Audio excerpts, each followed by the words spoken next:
Aujourd'hui, nous allons parler de la procédure de dédouanement des produits halieutiques, spécialement celle du poisson au bureau des douanes du port de Perche. D'où vient le poisson que nous avons sur le marché? Quelles sont les conditions pour être importateur de poisson? Et que fait-on au bureau des douanes du port de Perche? Mesdames et messieurs, toutes ces questions recevront des réponses avec notre invité, le colonel Boaké Fofana. Colonel, vu l'importance de l'importation du poisson, l'administration des douanes ivoiriennes a créé le bureau des douanes du port de Perche. Quelles sont donc les missions assignées à votre service? Le bureau des douanes du port de Perche est de création assez récente. Ce bureau a été créé en 2008 et est strictement réservé aux formalités de dédouanement des produits halieutiques. Par ailleurs, ce bureau est compétent pour recevoir les déclarations en détail des mises à la consommation, du transbordement et de l'avitaillement. Le régime de la mise à la consommation consiste à importer du poisson pour les besoins locaux.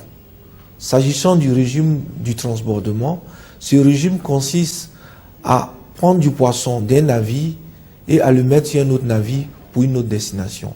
Et enfin, le régime de l'avitaillement consiste à apporter au navire des vifs et des non-vifs. C'est un régime de ravitaillement. Quelles sont les conditions pour être importateur de poisson? Nous avons deux types de conditions.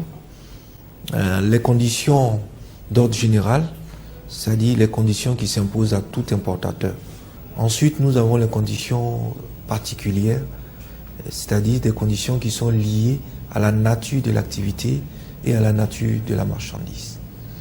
S'agissant des conditions d'ordre général, tout importateur de poissons doit avoir un registre de commerce établi par le tribunal de commerce d'Abidjan. Un compte contribuable qui lui est délivré par la direction générale des impôts, un code importateur délivré par la direction générale des douanes et enfin un compte bancaire. S'agissant des conditions particulières, ces conditions, comme nous l'avons dit tantôt, sont liées à la nature de l'activité et à la nature de la marchandise.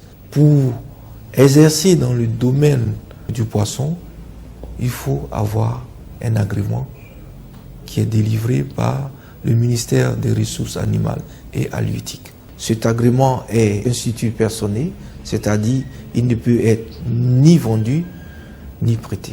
Colonel, quelle est la procédure du dédouanement du poisson au port de Perche d'Abidjan?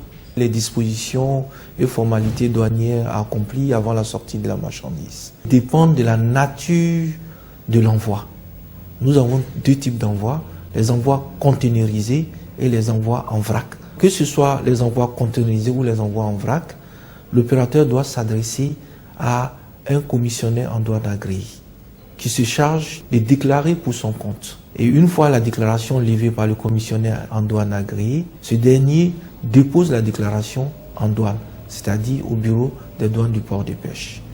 La déclaration est enregistrée et ensuite transmise au chef de bureau qui fait un contrôle de forme et de fond. Après ce contrôle, le chef de bureau actionne la transaction DPOD. Cette transaction permet de prendre en compte la recette, c'est-à-dire le montant déclaré sur la déclaration.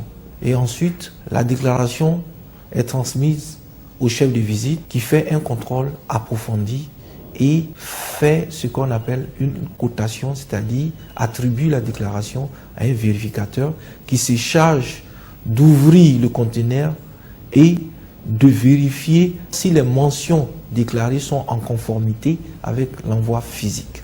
Une fois qu'il y a conformité, l'inspecteur actionne la transaction RVIS qui signifie résultat de la visite. Et ensuite, la déclaration retourne chez le chef de visite qui donne le bon en élevé. Voici en ce qui concerne les envois containerisés. La procédure en ce qui concerne le vrac est la même que pour les envois containerisés. Sauf qu'ici intervient le consignataire qui dépose une demande de débarquement auprès du chef de bureau. Une fois la demande autorisée par le chef de bureau, les opérations peuvent commencer. Intervient alors la brigade du port de Perche qui vérifie les quantités débarquées, les mentions sur les cartons et éventuellement procède à la pesée des cartons de poissons. Colonel, nous faisons un constat en Côte d'Ivoire, celui de la consommation du thon et de la téké, appelée communément le gabar, qui est une denrée alimentaire très prisée en Côte d'Ivoire. Dites-nous, comment le thon arrive-t-il sur le marché?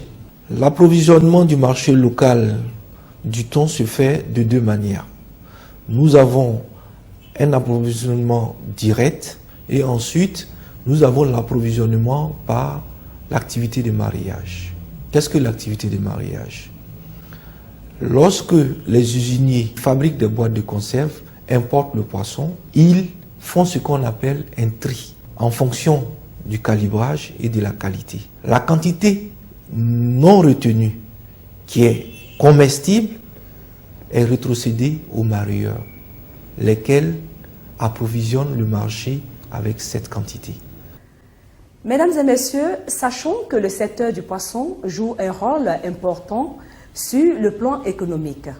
Il joue également un rôle important sur le plan de la sécurité alimentaire, car le poisson est la première source de protéines animales du consommateur ivoirien.